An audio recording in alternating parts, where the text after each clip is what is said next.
Atul is a mechanical engineer from IIT Kanpur batch of 1985. He did his MBA in marketing and finance from the IIM Kolkata from the batch of 1989. After spending nearly a decade and a half outside India, Atul found his home calling, where committed himself into national building. Thank you so much, Mr. Atul Bhatnagar, for being here. And we hope you guide the freshers of 2021 CV Raman Global University with your spectrum of experiences that you had in decades of your professional career and also life, which bring them much guidance to take it forward as a career. Thank you so much. It's over to you. Thanks a lot. Thanks, Bhagwati, for the introduction.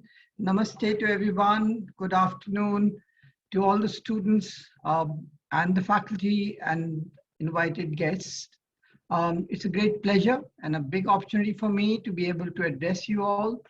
And today's topic that I'm going to be dwelling on is about the VUCA world and what kind of skills are required for that VUCA world, so that right from the beginning, I mean, you are freshers. A lot of people, I believe, in the audience are freshers, made a fresh choice to join the CV Raman Global University, which I think is a very good choice you've made. Now, in order to make better choices also within your career, you've got the first step done. Now let's see how you can make the other 99 and become the top person that you would like to be. So the topic, skills for a VUCA world. Now let's just understand what VUCA means. VUCA is one of the terms that actually happened pre-COVID, and it's just, let's say, coincidental that COVID came in and really defined what VUCA was. Volatile, uncertain, complex, and ambiguous. So that's precisely what we're going to be talking about. When you say volatile, rapid changing. I mean, the world, you know for sure that what is happening in Afghanistan, what's happening in Brexit, in Britain, or rather Britain has now moved away from EU, but it's a volatile world.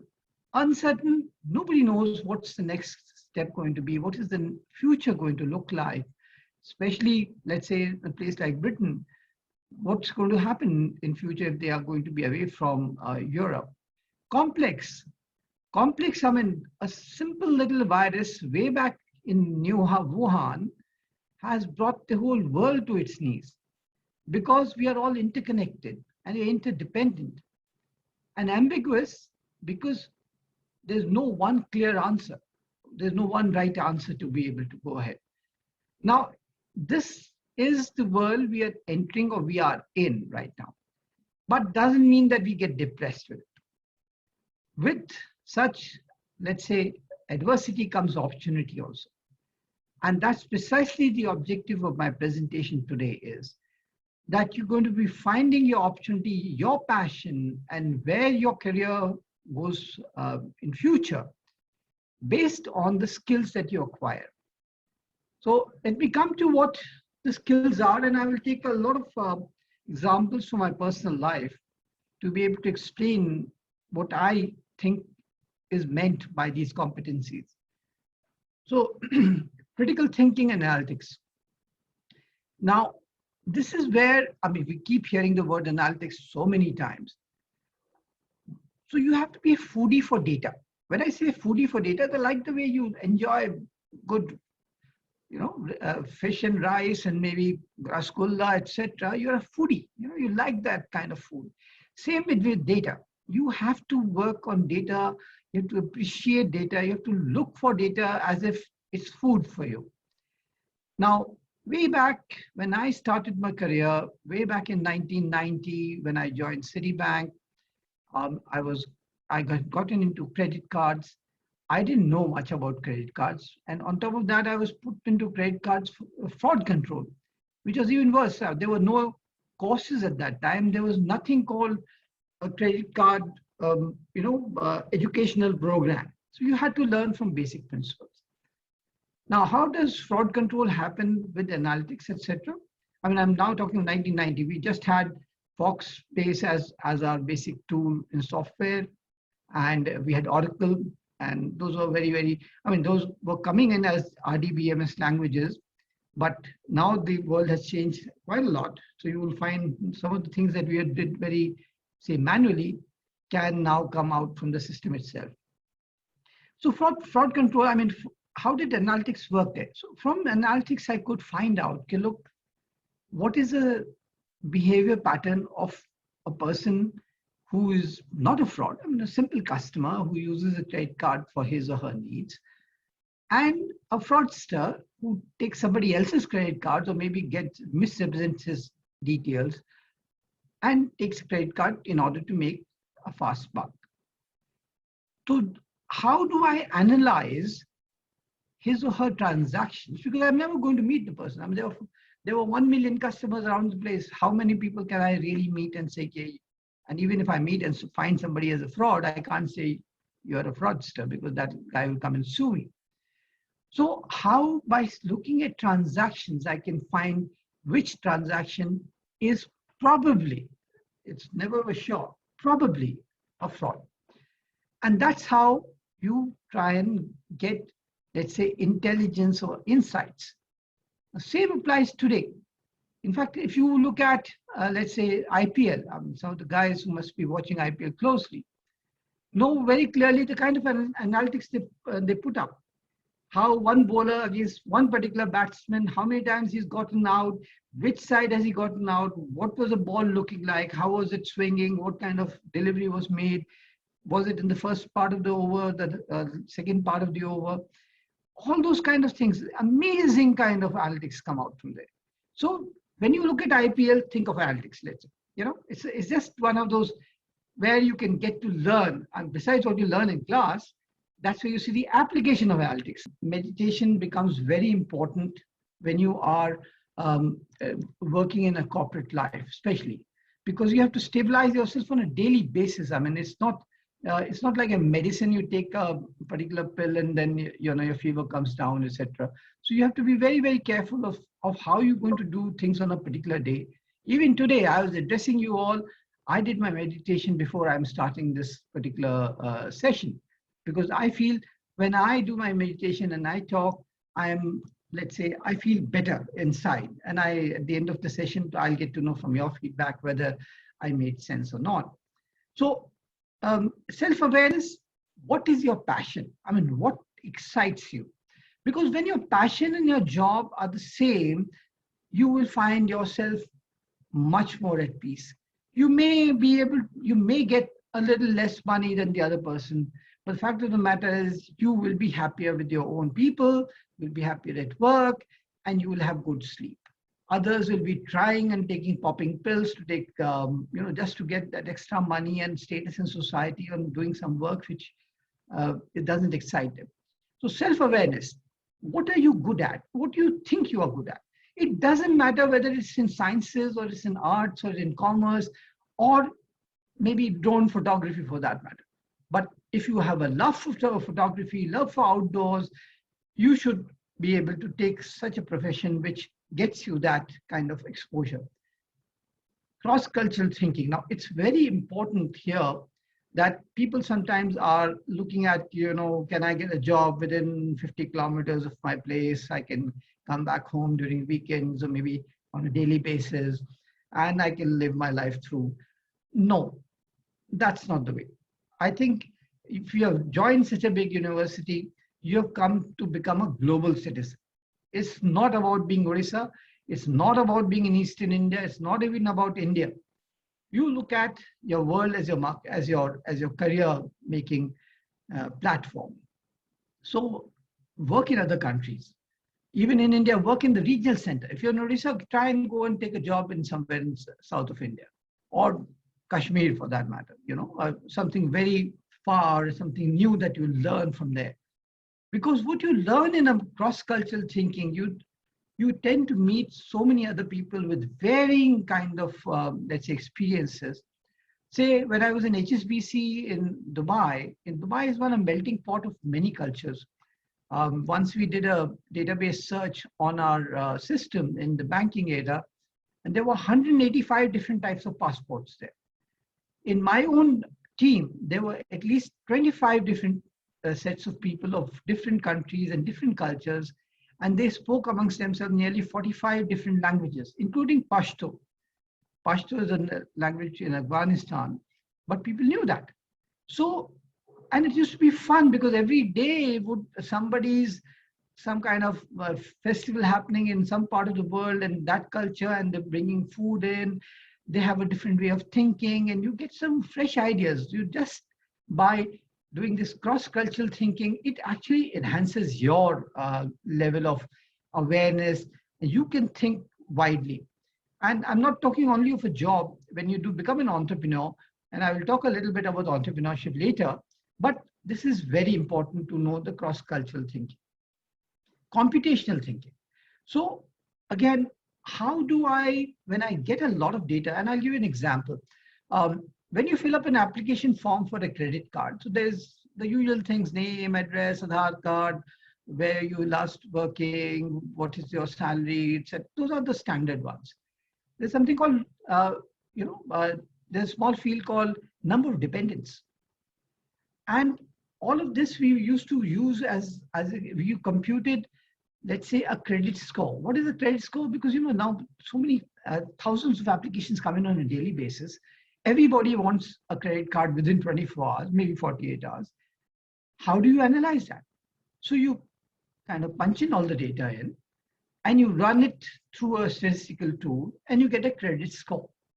Like the CIBIL score, and TRED is talking about TRED, and all this kind of, all the new fintech companies are talking about it. On the basis of the credit score, you decide whether the person should get a credit card or not. So even a thing like numbers of dependents, we found had a significant, let's say, impact on the final decision to give a card or not a card. In a normal human will not be able to kind of grasp all the varying variables that can be used. And now, of course, this is getting into the artificial intelligence realm, but it's not directly related to it, but I'm just saying how things have progressed. New media literacy, social media marketing. Now, even though I have an IM degree way back in '89 in marketing, but very frankly, that marketing degree is useless right now. And I'm using a very strong word, useless. Why? Because I was taught marketing in the physical world. Billboards, TV ads, and all kinds of pamphlets and mailers, etc. But right now, it's all about cyber world. Facebook marketing, Google AdWords, and SEO, and whatever not. There's so much change in this social media marketing that I myself have to reskill myself. So I am also learning. I have got no hesitation to say, look, I'm right now illiterate, and I'm trying to make myself literate by understanding these new concepts of cyber world. So don't be ashamed of that. Look, I have got a marketing degree, and how come I be phased out now? I am one of them. I'm as much a student as you are as far as social media marketing is concerned. And I'm just 2-3 days back, I was learning about performance marketing, which is different from social media marketing. That intrigued me, and then I picked that up. So what I'm saying is, first of all, your learning will never stop. So you may get a degree from C.V. Raman saying universities with saying said that you are BTech or something. I mean, you have bachelor's or master's or something. But that marketing degree, that particular degree will only hold value when you reskill yourself and continue to reskill yourself. And when I say reskill, you may have seen, in fact, this morning only, IBM has announced 30 million people need to be reskilled all across the world for 2030. Imagine 30 million, that's 3 crore people all across the world, because the new jobs that are going to come in, the new kind of requirements for skills is going to be that much more. So it's very important how we adapt to that. That's the VUCA world, and that's the skill development you have to do. Don't be just sitting pretty on, look, I've got a degree and therefore I'm a graduate. Yes, you are a graduate. Nobody denies that. Are you useful? Are you employable in the current day and age? Are you employable tomorrow, and are you employable a month later or a year later? You have to look at those steps also. Transdisciplinary. I mean, should I do an MBA or should I get masters in some field? I mean, should I become a master in data science, or should I become an MBA? MBA, I mean, I have some different view, but it is important to kind of have a master's in something. You should be masters of some particular field, whether it's data science, artificial intelligence, or pharmaceuticals, or whatever it may be, or manufacturing, some kind of masters.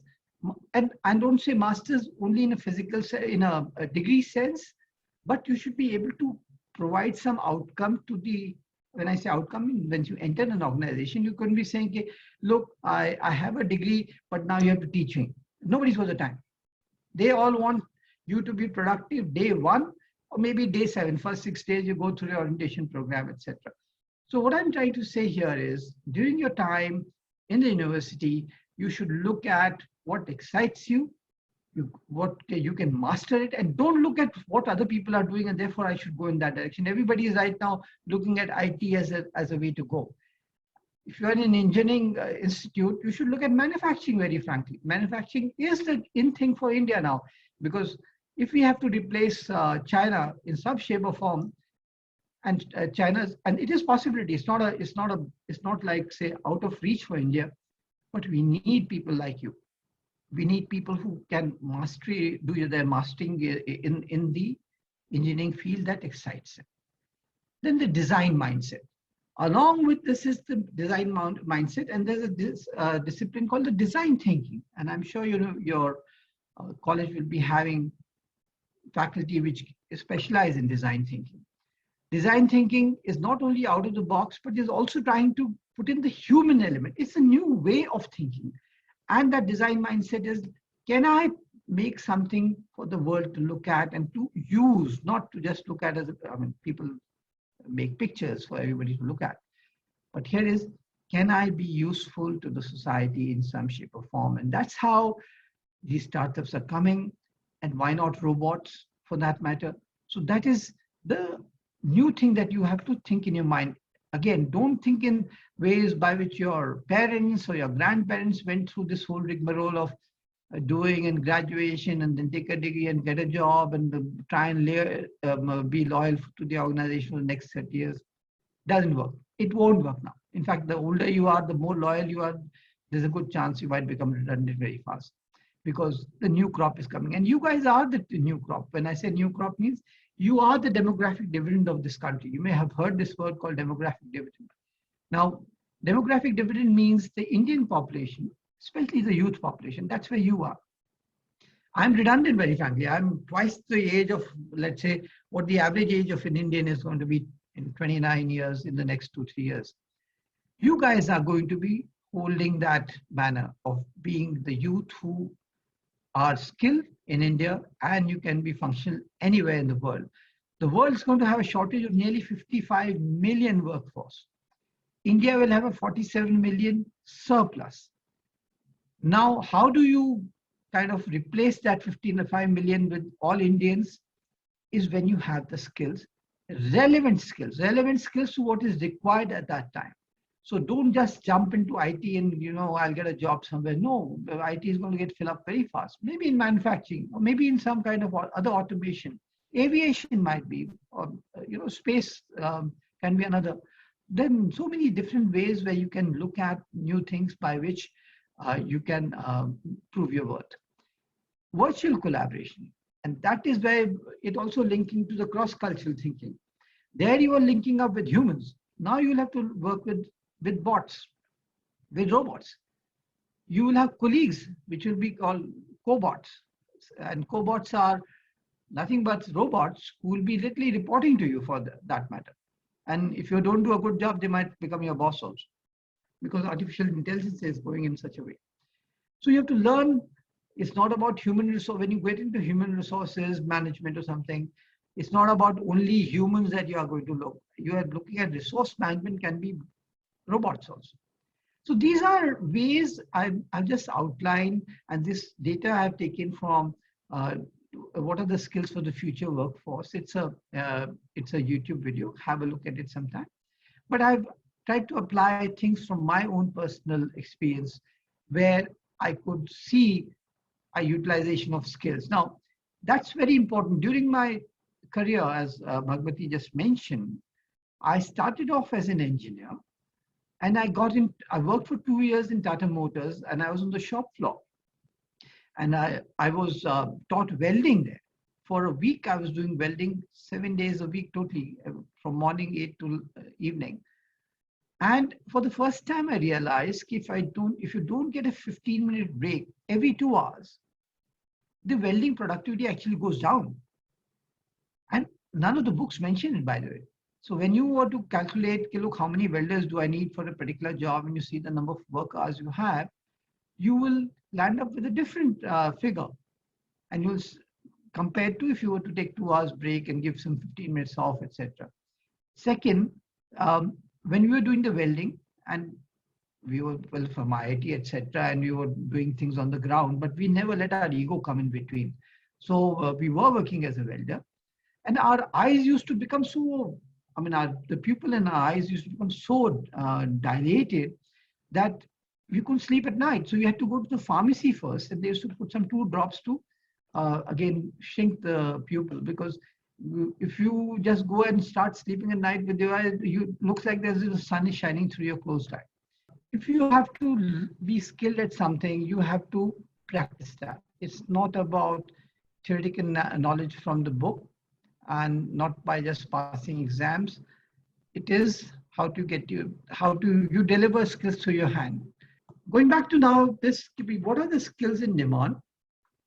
What is declining? It's very important to understand the first part of what is declining.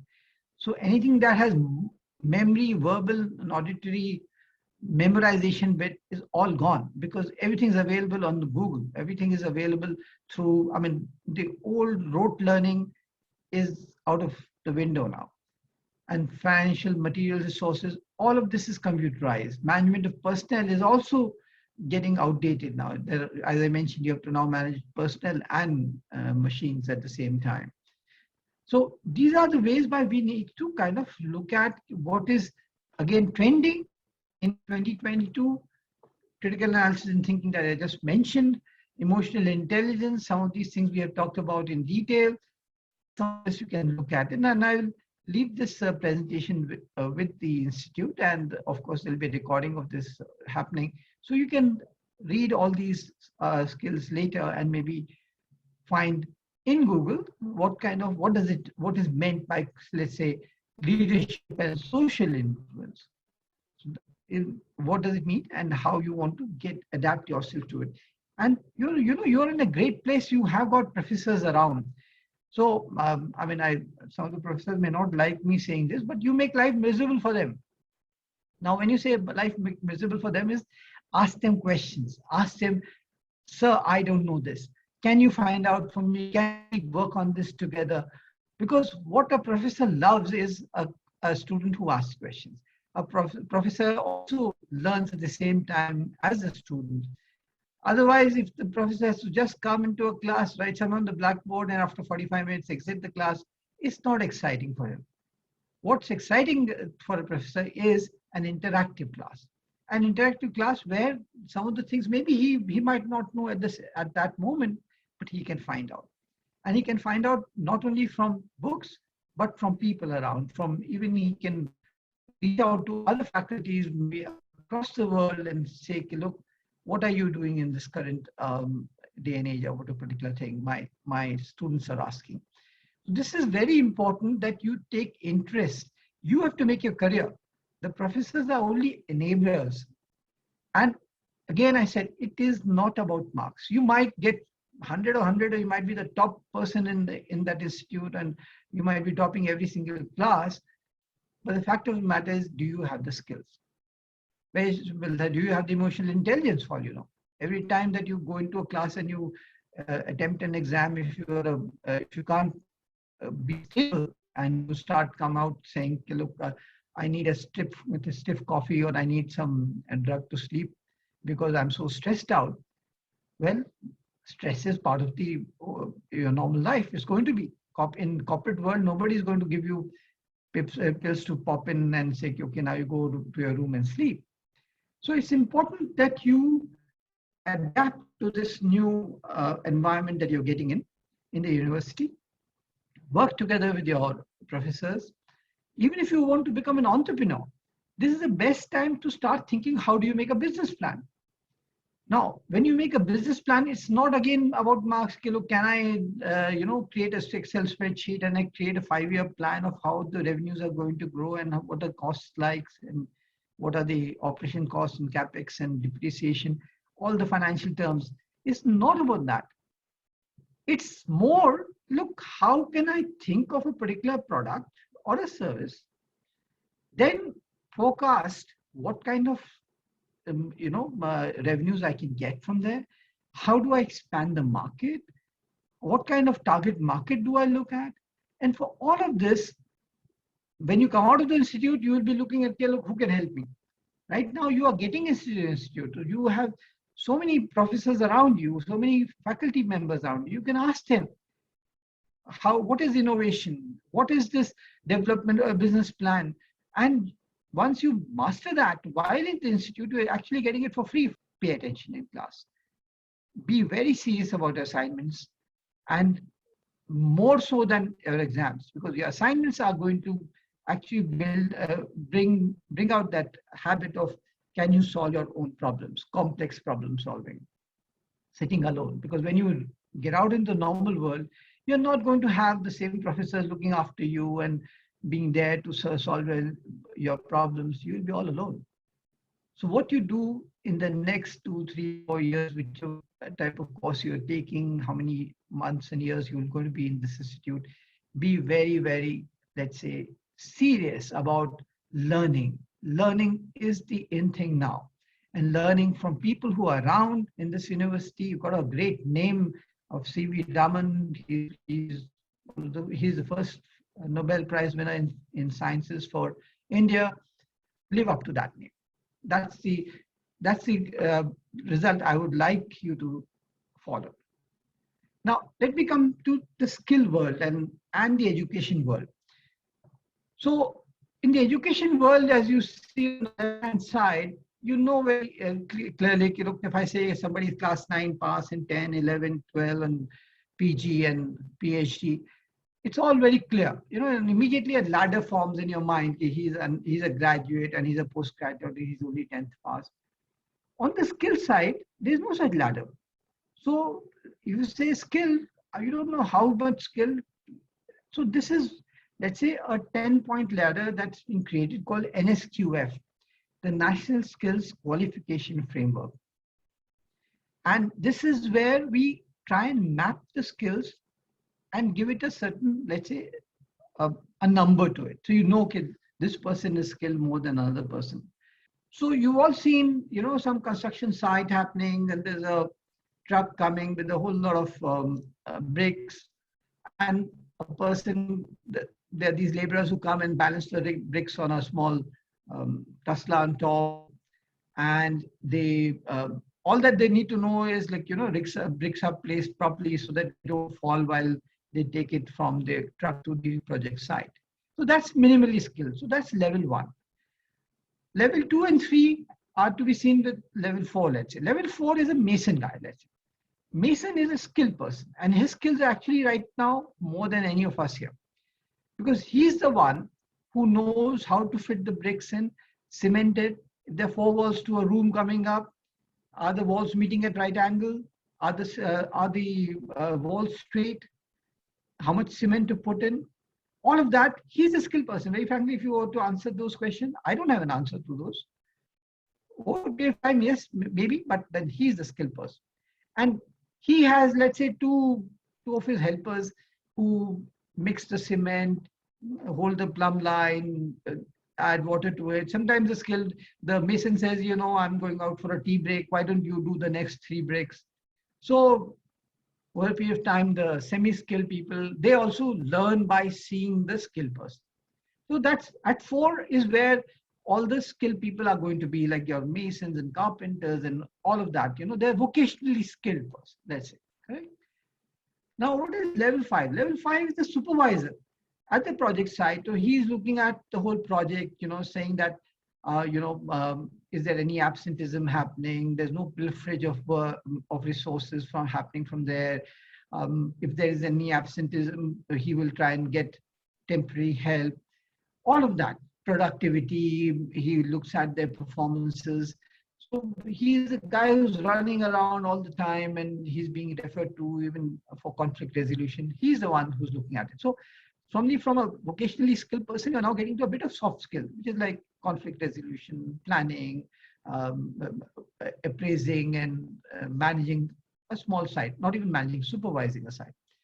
Then sixth is a supervisor. Like the project site is one of them. Let's say a company like DLF or any of the reputed builders, they've got 2-3 projects running in the same area. So there's a building coming up, there's some club they're making, there's some kind of a road they're constructing somewhere. This guy gets onto his motorcycle in the morning, visits one site in the morning, spends some 2-3 hours, and goes in the afternoon somebody else, and the third site in the evening. And he then goes and looks at, look, what are the problems happening with the supervisor, tells him. Again, supervising the supervisor itself. Then comes the manager. The manager or supervisor may be on site or maybe at the head office somewhere or the regional office, let's say. He's the one who's looking at, look, he's the one who works on that Microsoft project plan and sees if there is any cost overruns or is there going to be any delays happening, and all the bits which are more, let's say, again, soft skill, but with management itself. So when you actually pass out, you are at that level 7, really, very frankly. Then you become a junior manager. Junior manager is one who's then has who got a set of, let's say, project managers under him who are working at various sets of sites, and the junior manager is looking at all of that and giving the details to the top boss, who might be level 10, who's the CEO of the company, and he's the chairman. He's managing the stakeholders, he's managing customers, he's managing all the financial bits of the company. So from a very vocational skill related stuff, it's going into very soft skills bit. So this is how we have mapped it. Now, when a person comes out just as a graduate, very frankly, that person is not skilled in anything. He knows, he has read a lot of books, but he's not skilled. As I mentioned, can he do masonry? No, he can't. Can he do any other thing? No. Yeah, as you get educated and skilled, you should be coming out to look at, you can deliver the skill and you can manage the skilled people. That is where you start your career life and you start moving forward on that front. Let me take an example of cybersecurity. That's one of the things that we are talking of today, in the current day and age. Now, it's not just cybersecurity expert. I'm just showing you a graph, a pictorial of what all jobs are there in cybersecurity and at what level are there, correct? So you see the bottom left, there's level 6, there's a square. So level 6, 7, 8, 9, and all that's going up. And so what is an entry? On the right side, if you see the arrows going up, there's entry level, middle level, and the senior level. Let me just take one particular job, like say consultant, which is a level 8 job of cybersecurity. And the reason I'm mentioning all this is something called a QP. QP is a qualification pack. Now you can read this on the screen. The one that I have marked in red with a red oval says consultant and network security, NetSec. And below that, there's SSC/Q0917 bracket and within bracket. And there's the next one is 0918 and 0919, etc. Now, these are jobs which are literally, let's say there's a national qualification register. And this particular job actually can be understood by somebody abroad. US and UK have very high people of skilled. They don't talk about education. And I'll just give you a difference between this. Like say when in 1980, I think most of you will not be born at that time, but in 1918, and people from the faculty would understand this better, South Korea, we couldn't even find any product that was made in South Korea. We didn't even know. And today, there is one product, at least in your pocket or at home or in your mother's bag somewhere from South Korea. Now, how did this transformation happen? In South Korea, currently 95% people are certified skilled. The word is certified skill. That you know exactly what that certification is for. So when you're certified skill for a consultant national security, network security, you have this code of Q0917, and there is a history behind this code, and you can make out okay, what level of skill the person has. Now in South Korea, nobody asks you how many graduates do you have, how many PhD people you have, how many are 10th pass. No, they are so skilled. In Germany, it's nearly 80% are certified skilled. Japan, another 78 odd. US is some 68%.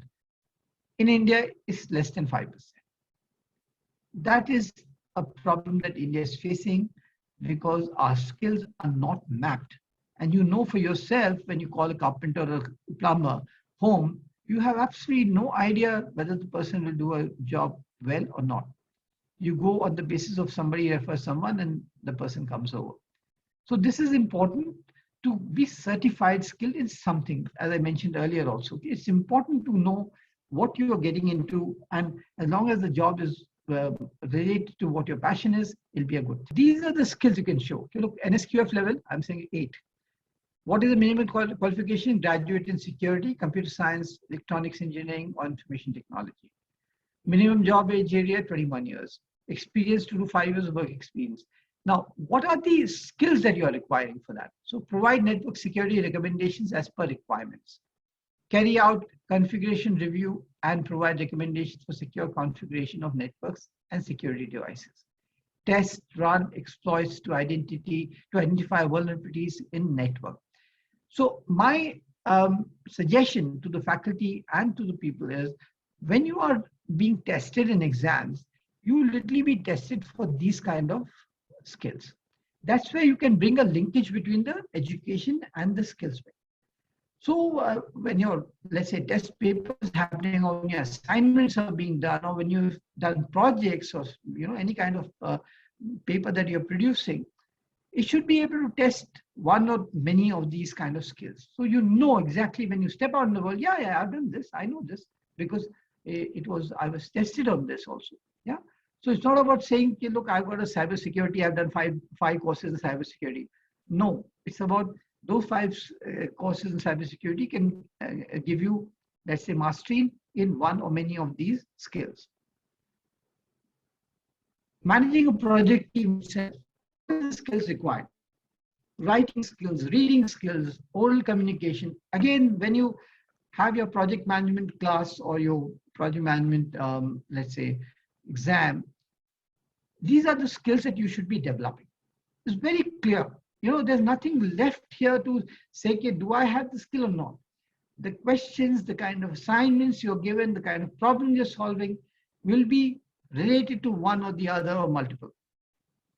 So when you do this together, that's when you say, okay, I'm now adept at doing managing a project team. Again, what are the professional skills? How do you analyze, say, customer centricity? Customer centricity, how to work with the customer. Look, no business can work without a customer. So you have to always think about customer being the center of all your world, really. No matter what you produce, if nobody's there to buy it, no matter how good that product may be, it's not going to fetch you money. And if you don't get money, how are you going to survive and make the business grow? So customer centricity, how do you measure that? That's what I'm saying.